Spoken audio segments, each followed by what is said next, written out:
जय हिंद साथियों, आप सभी का बहुत बहुत हार्दिक अभिनंदन। मैं रतवान सिंह यादव। देखते हैं ये सूरदास जी का पद संख्या 3 है। आपने पहला पद, दूसरा पद अगले वीडियो में देख लिया है। आज हम तीसरा पद लेकर चलते हैं। बहुत ही गौर से सुनेंगे, बहुत ही ध्यान से सुनेंगे, अच्छी तरीके से एक एक शब्द का भी अर्थ देखते हुए और इस पद का व्याख्यान करेंगे। आज ये पद सूरदास द्वारा रचित सूरसागर महाकाव्य से लिया गया है। सूरदास जी ने इस पद में भगवान श्री कृष्ण की बाल मनोवृत्तियों का बहुत ही मार्मिक वर्णन किया है। बाबा नंद के आंगन में मड़ियों से, सोने की मड़ियों से युक्त आंगन है। उस आंगन में भगवान श्री कृष्ण खेल रहे हैं, तो वहाँ की बहुत ही अच्छी बाल दशा का, बाल मनोवृत्तियों का सूरदास जी ने जो वर्णन किया है, देखते हैं।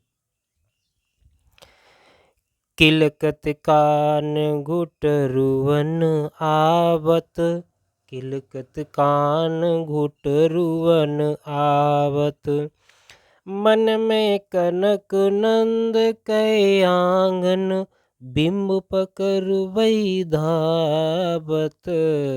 मन में कनक नंद के आंगन, बिंब पकड़वई धावत। कबौ निरखिहर आपु छाको, कर सो पकरन चात। कबौ निरखिहर आपु छाको, कर सो पकरन चात। किलकत हसत रजत दुई दतियाँ, पुन पुन तिह अवगात। किलकत कान घुटरुवन आवत, कनक भूम पर करो पग छाया, ये उपमाइक राजती। कनक भूम पर कर पग छाया, ये उपमाइक राजती। कर कर प्रतिबन प्रतिमन बसुदा, कमल बैठकी साजती। कर कर प्रतिमन बसुदा, कमल बैठकी साजती। बाल दशा सुख निरख जसोदा, पुन पुन नंद बुलावती। बाल दशा सुख निरख जसोदा, पुन पुन नंद बुलावती। अचरा तरले ढाक सूर के, प्रभु को दूध पियावते। अचरा तरले ढाक सूर के, प्रभु को दूध पियावत। किलकत कान घुटरुवन आवत। तो देखिए कि किलकत कान, किलकत माने किलकारी मारते हुए, हंसते हुए। कान माने कन्हैया, घुटनों माने घुटनों के। कन्हैया छोटे हैं, बचपन में हैं, अभी केवल घुटनों के बल चलते हैं। बाबा के नंद में आंगन में खेल रहे हैं, तो भगवान कन्हैया बाबा नंद के आंगन में घुटनों के बल चल रहे हैं। तो किलकत माने किलकारियाँ मारते हैं। छोटे बच्चे होते हैं जो किलकारियाँ मारते हुए दौड़ते हैं। आवत माने आ रहे हैं। उधर से किलकारी मारते हुए, हंसते हुए, और जिधर माता यशोदा बैठी हैं उस ओर की तरफ कन्हैया आ रहे हैं। मन में कनक, जो मड़ियों से युक्त, मन में माने मड़ियों से, कनक माने सोने की, नंद माने बाबा नंद के, आंगन माने आंगन। बाबा नंद का जो आंगन है वो मड़ियों से, सोने की मड़ियों से युक्त है। बिंब पकड़वे धावत, और उस पर भगवान श्री कृष्ण की, बिंब माने परछाई, पकड़ने माने पकड़ने के लिए, धावत माने दौड़ रहे हैं। मड़ियों से युक्त बाबा नंद का जो आंगन है, उस पर कन्हैया की जो परछाई दिखाई देती है, उस परछाई को कन्हैया पकड़ने के लिए दौड़ते हैं।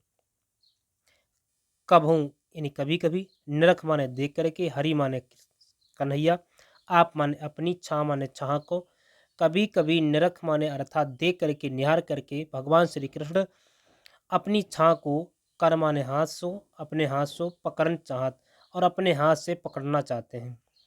कन्हैया अपनी परछाई को देख करके उस मड़ियों से युक्त सोने के आंगन में कन्हैया अपनी परछाई को और अपने प्रतिबिंब को देखते हैं और उसे अपने हाथ से स्वयं पकड़ने के लिए दौड़ते हैं। किलकत हसत रजत दुदतियाँ, और किलकारी मारते हैं, हंसते हैं तो क्या होता है, रजत माने सुशोभित होती हैं, दुई माने दूध, दतियाँ माने दांत। और जब भगवान श्री कृष्ण हंसते हैं दौड़ते हुए तो उनके आगे के दो दांत हैं वो बार बार दिखाई देते हैं। पुन पुन माने पुनः पुनः, तीह माने इसे, अवगात माने सुशोभित होते हैं। भगवान श्री कृष्ण के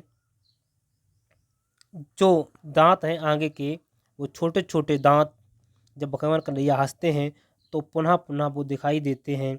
अवगात माने दिखलाते हैं, वो दांत जो हैं अवगात माने दिखलाते हैं, अर्थात बार बार वो प्रतीत हो जाते हैं, क्योंकि जब व्यक्ति हंसता है तो उसके अंदर के दांत ही सबसे पहले दिखाई देते हैं।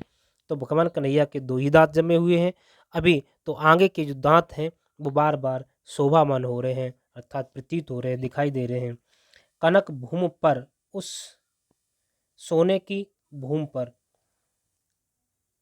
कर माने हाथ की, पग माने पैर की, छा माने छाया, उस सोने की भूमि पर भगवान श्री कृष्ण के हाथ और पांव की जो छाया है, यह उपमा एक राजत।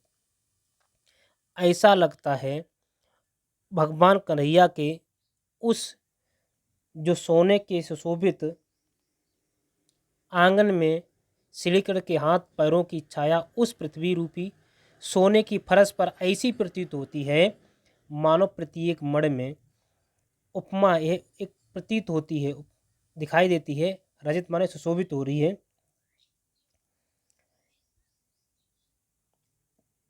कर कर एक एक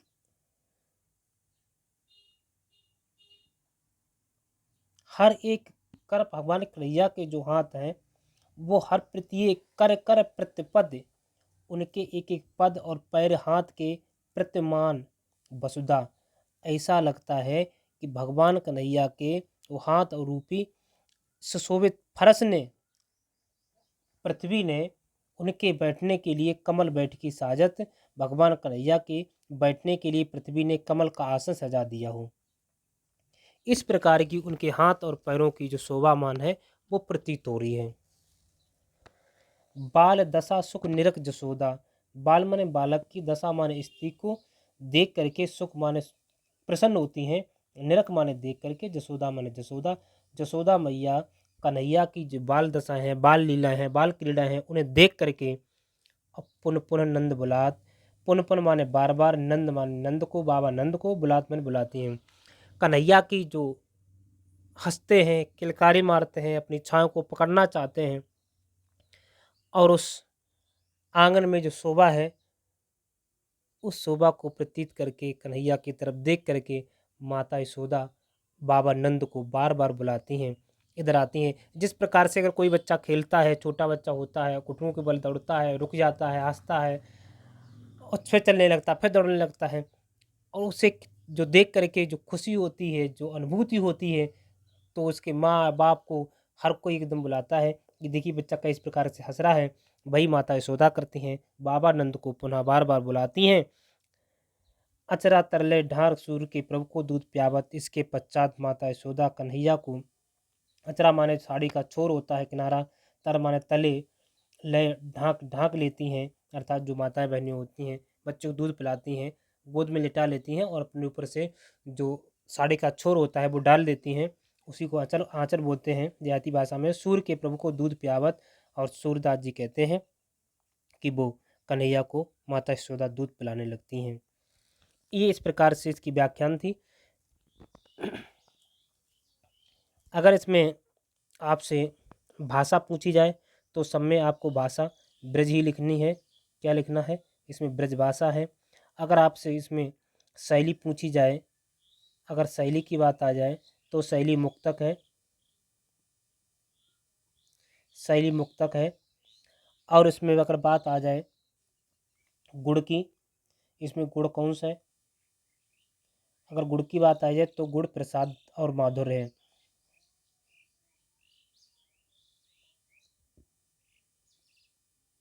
गुण प्रसाद और माधुर्य है।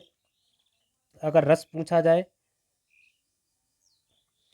तो रस अब देखी पढ़कर ही पता चल गया, बात्सल है। रस कौन सा है? रस बात्सल है। उसके बाद छंद क्या है? तो छंद गीतात्मक है। गीतात्मक जो गाया जाता है, जिस प्रकार से हमने गाया वो आपको सुनाया, पता चल गया। और इसमें शब्द शक्ति क्या है? शब्द शक्ति की बात आ जाए तो शब्द शक्ति लक्षणा है। आगे अलंकार पूछा जाए कि इस पूरे में अलंकार पूछ दिया जाए तो आपको इसमें अलंकार की बात आ जाए तो अलंकार आपको अनुप्रास लिखना है।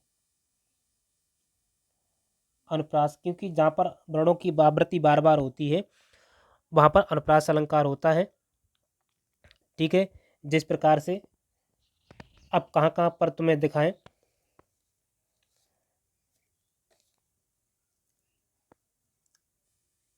अनुप्रास अलंकार है, देखो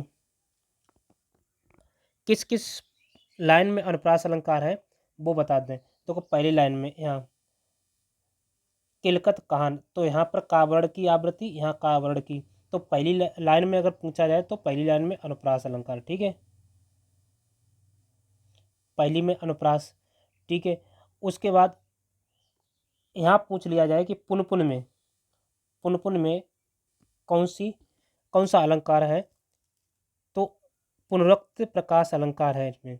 पुनपुन में पुनरुक्त, पुनः जो पुनरुक्ति हो रही है बार बार उस दोनों शब्दों की, तो यहाँ पर पुनरुक्त में और उसके बाद कार्यक्रम में, इस पंक्ति में, इस पंक्ति में, इस पंक्ति में, इसमें तीनों जगह पर पुनरुक्त प्रकाश अलंकार है।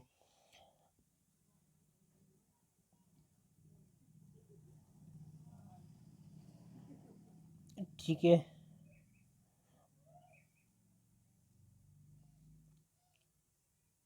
और इसमें यहाँ से अगर पूछ लिया जाए, ये योजक चिन्ह लगा है कनक भूम, तो जहाँ पर योजक चिन्ह लगा है पता ही है वहाँ पर कौन अलंकार होता है? उपमा अलंकार होता है। इससे ज़्यादा कुछ नहीं पूछेगा। अगर हम आपको बता दें, नोट कर लीजिए, पूछेगा यहाँ से कि कनक भूम पर करपक छाया में कौन सा अलंकार है पंक्ति में, तो आपको उपमा लगाना है। तिलकत कान घुटरुओं में कौन सा अलंकार है? अब ऐसे शब्द आने, प्रश्न आने लगे हैं तो इनको विशेष कर नोट करें। तो आपको अनुप्रास अलंकार लगाना है। पहली लाइन में पूछा जाए किलकत कान घुटरू आवे तो आपको अनुप्रास अलंकार लिखना है। अगर आपसे